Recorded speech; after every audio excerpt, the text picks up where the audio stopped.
आवाज की दुनिया के दोस्तों, कैसे हैं आप लोग। मैं उम्मीद करता हूं कि आप लोग अच्छे होंगे और अपनी जिंदगी का निर्माण बड़ी खूबसूरती के साथ कर पा रहे होंगे, जिसमें आपकी रहनुमाई के लिए आपके साथ आपके ईश्वर, अल्लाह, वाहिगुरु और जीसस आपके साथ होंगे।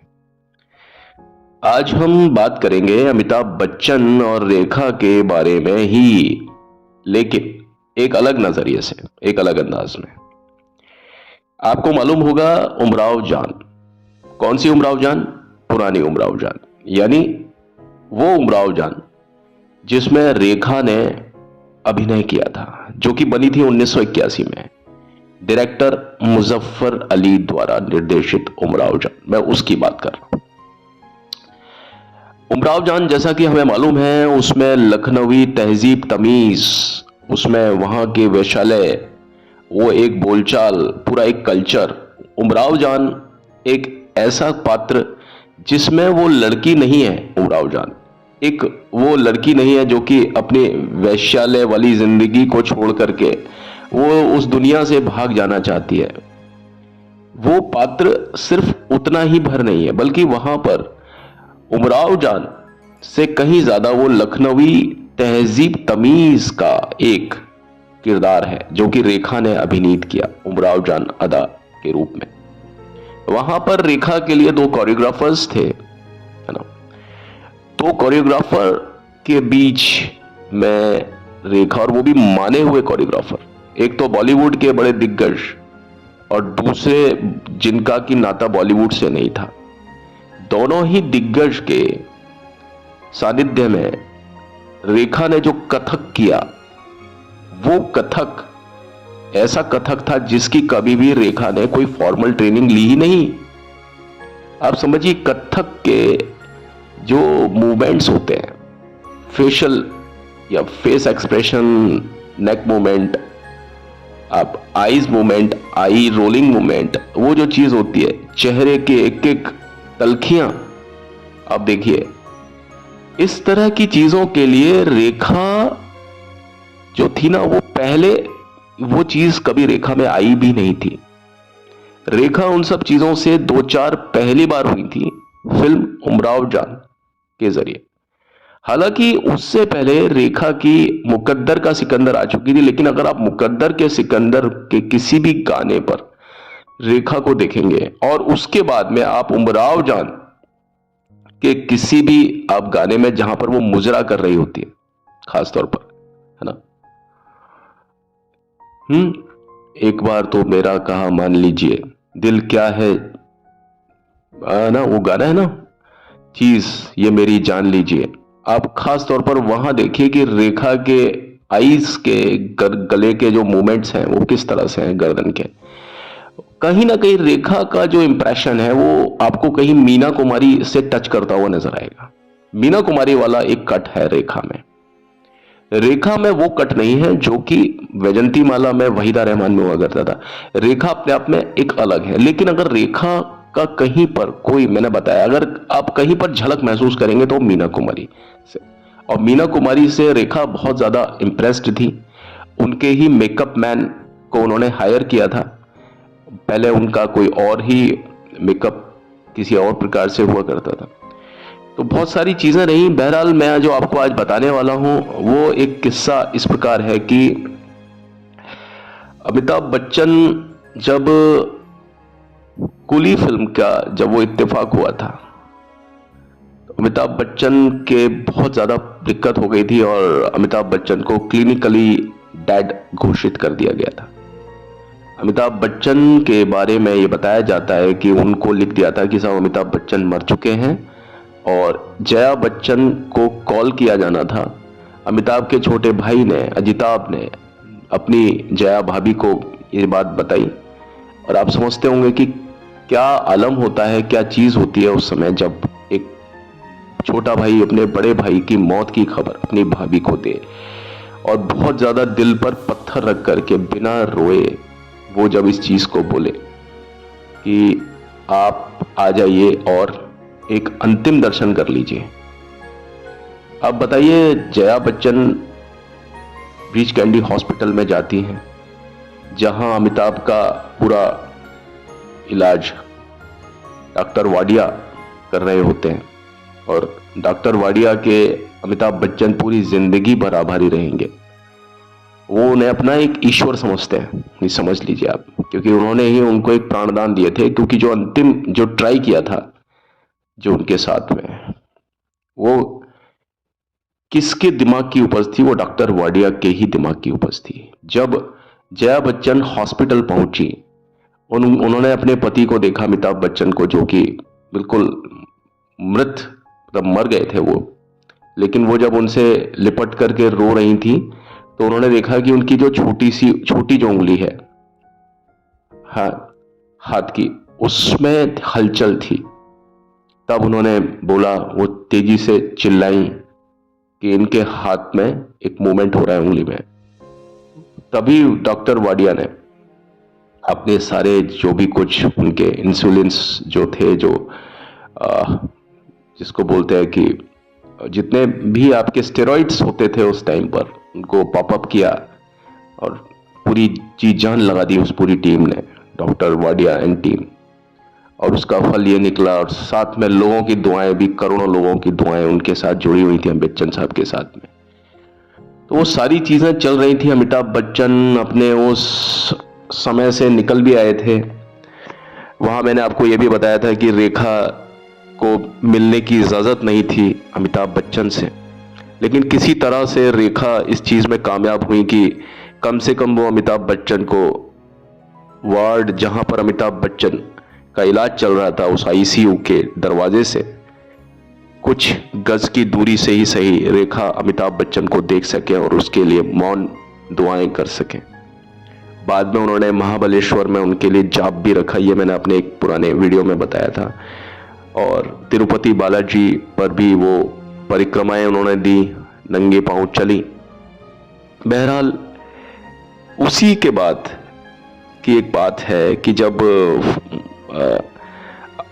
अमिताभ बच्चन पूरी तरीके से ठीक नहीं हुए थे, और वो फिर भी जिंदगी और मौत के बीच में जब एक संघर्ष, एक जद्दोजहद जब अमिताभ बच्चन की जारी थी, उन्हीं दिनों की बात बताता हूं। क्लिनिकली डेड होने से पहले की बात है। तो रेखा ने उमराव जान, जो कि 1981 में प्रदर्शित हुई थी, उसके प्रीमियर के आयोजन में बहुत ज्यादा मदद की थी। और पर्सनली, यानी व्यक्तिगत रूप से जितने भी निमंत्रण पत्र थे, इनविटेशन लेटर थे, उस पर खुद के साइन किए। प्रीमियर पर वो खुद बहुत अच्छे तरीके से सजी संवरी। उन्होंने फिरोजा नीली चूड़ीदार कमीज में शानदार अपना परिधार, मतलब जो उनका जो तरीका था, वो जो ड्रेस था, वो उनका ये था। और लेकिन उनके चेहरे पर कोई एक्सप्रेशन नहीं थे। प्रीमियर में क्या होता है कि फिल्म को दिखाया जाता है कुछ आलोचकों द्वारा और कुछ डिस्ट्रीब्यूटर्स को फिल्म को दिखाया जाता है, लेकिन बताते हैं कि उस समय अमिताभ बच्चन की वजह से पूरी इंडस्ट्री हिली हुई थी। अमिताभ अगर चले जाते तो पूरा बॉलीवुड खत्म हो जाता, ये समझ लीजिए। उस समय ऐसा था, कोई भी इंसान अमिताभ के अलावा कुछ सोच ही नहीं पाता था। या तो अमिताभ की नकलें चल रही थी, अमिताभ की स्टोरीज की नकलें चल रही थी, या अमिताभ के अभिनय की नकलें चल रही थी। कुछ ना कुछ ऐसा चल रहा था कि नकल ही हो रही थी, अमिताभ बच्चन के हेयर स्टाइल की नकल हो रही थी। तो अगर अमिताभ चले जाते तो ना जाने क्या हो जाता। मैं कहता हूं अमिताभ के साथ में बहुत सारे लोग मर जाते हैं। तो इस वजह से पूरी लहर जो थी ना, वो अमिताभ बच्चन के साथ थी।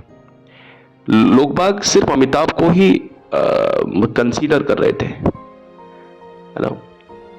ऐसे समय में अगर कितनी भी कोई बड़ी फिल्म का प्रीमियर रखा जाए, तो क्या आपको लगेगा कि उस प्रीमियर में लोग बाग भी आएंगे? उस प्रीमियर में कोई भी व्यक्ति नहीं आया था। प्रीमियर खराब हो गया क्योंकि उसमें कोई स्टार आया ही नहीं, कोई देखने ही नहीं आया उस प्रीमियर को। इंडस्ट्री को ऐसा लगा कि अमिताभ की हालत बहुत ज्यादा गंभीर है। एक तरफ अमिताभ बच्चन डेथ बेड पर, मृत्यु शैया पर लेटे हुए हैं, और दूसरी तरफ ये पार्टी चल रही है उमराव जान की। ये बिल्कुल गलत चीज है। और रेखा ने अपने इंटरव्यू में कहा कि इन सभी के लिए भी मुझे ही दोषी ठहराया गया। और रेखा को खुद को भी लगा कि नहीं, ये गलत हुआ, मुझे ऐसा नहीं करना चाहिए था, लेकिन रेखा भी क्लॉजेस के साथ में बंधी हुई थी। भाई प्रोफेशनल वर्ल्ड में आपको कई बार कुछ चीजें करनी पड़ती हैं। रेखा दूसरी तरफ ये भी कहती है कि लोगों को मुझसे भी कुछ सहानुभूति होनी चाहिए थी, लेकिन लोगों ने मुझसे कोई सहानुभूति उस समय रखी नहीं। वो जो समय था वो बहुत ज्यादा बुरा था रेखा के लिए। एक तरफ वो अमिताभ बच्चन को मृत्युशैया पर देख रही थी और दूसरी तरफ वो उस प्रीमियर का हिस्सा भी थी जो कि उमराव जान के लिए दिया जा रहा था। क्योंकि प्रीमियर पर देखिए साहब, ऐसे ही इंसान को सबसे ज्यादा आगे रखा जाता है जो कि लाइमलाइट में होता है। और रेखा मतलब उमराव जान। मुजफ्फर अली को कौन जानता है, खयाम साहब को कौन जानता है। उसमें इवन नसीरुद्दीन शाह भी कहीं दिखाई नहीं देते हैं, फारूक शेख भी कहीं दिखाई नहीं देते हैं। उमराव जान मतलब उमराव जान। तो जब ऐसी फिल्म का प्रीमियर होता है या कोई भी बड़ा कोई आयोजन होता है तो उसमें उस व्यक्ति को ही आगे रखा जाएगा जिस व्यक्ति की वजह से उस फिल्म की पहचान है। तो रेखा भी अपने क्लॉजेस से बंधी थी, अपनी ड्यूटी से बंधी थी, लेकिन यहां पर भी रेखा के सर पर ही ठीकरा फोड़ा गया। वो दौर था जो मैंने बताया कि रेखा की जिंदगी का सबसे ज्यादा बुरा दौर था, कि रेखा को विश्वास नहीं हो रहा था कि जिन लोगों के साथ में रेखा बहुत ज्यादा अच्छा व्यवहार करती थी, मदद करने के लिए, उस समय रेखा की बात को समझने के लिए कोई भी रेखा के साथ खड़ा हुआ नहीं था। सभी लोग रेखा से पूरी तरह खिलाफ हो गए थे। और गॉसिप मैगजीन के तो कहने ही क्या, गॉसिप मैगजीन तो होती ही इस तरह की चीजों में और ज्यादा मसाला लगाने के लिए। प्रीमियर को लेकर के इसी प्रकार एक गॉसिप मैगजीन में रेखा को बहुत अच्छे तरीके से निशाना बनाया और उस मैगजीन में यहां तक लिख दिया कि सुपरस्टार, यानी उस समय मैगजीन में भी अमिताभ बच्चन का जिक्र नहीं किया जाता था। अमिताभ बच्चन ने मैगजीन को बॉयकॉट कर रखा था इस टाइम पर। तो या तो अमिताभ को उन्हें या उसे या सुपरस्टार या लंबू कह करके बुलाते थे। तो यहां पर लंबू तो नहीं कह सकते थे क्योंकि अमिताभ बच्चन के साथ में वो एक इत्तेफाक पेश आया था, कौन सा, कुली का। तो इस समय पर अमिताभ बच्चन के लिए कोई भी ऐसा शब्द यूज नहीं कर सकती थी मैगजीन। एक शिष्टाचार, एक कर्टिसी होती है कि जो उनका मजाक उड़ाए। तो उसमें लिखा था कि सुपरस्टार बहुत ज्यादा गुस्से में थे और जया बच्चन से कहीं ज्यादा गुस्से में अमिताभ बच्चन थे। और वो अमिताभ बच्चन ही थे, ना कि जया बच्चन, जिन्होंने इस बात पर जोर दिया था कि रेखा के लिए दरवाजा बंद कर देना चाहिए। और आप ये समझ लीजिए कि ये वो स्थिति थी कि रेखा के लिए बहुत ज्यादा दिक्कतें वैसे ही चल रही थी फिल्म इंडस्ट्री में, लोग उनको कॉपरेट नहीं कर रहे थे, लेकिन फिर भी रेखा ने किसी तरीके से इन सब चीजों पर भी अपना काबू रखा, अपना नियंत्रण रखा। और उन्होंने किसी भी तरह का कोई पलटवार किसी मैगजीन पर या किसी भी तरह के कोई वक्तव्य पर, बस रेखा खामोश रही।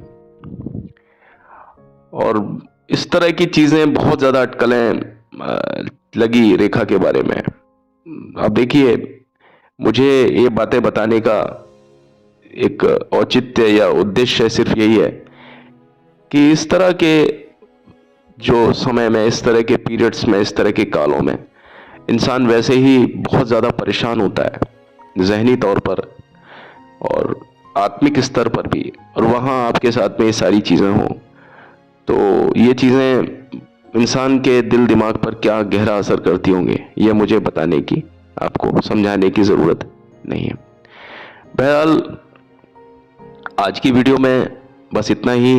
अपनी अगली वीडियो में मैं आपके समक्ष एक और किसी किस्से, एक और किसी घटना के साथ में आपके समक्ष रूबरू होता हूँ। तब तक के लिए मुझे आज्ञा दीजिए। अभी तो चलता हूँ, लौट के मिलता हूँ। Thank you and have a nice time. लेकिन प्लीज़ जाने से पहले मेरे चैनल को लाइक, शेयर, सब्सक्राइब ज़रूर कीजिए। बेल आइकन को ज़रूर प्रेस कीजिए। Thank you and have a nice time. May God bless all of you. Bye, take care.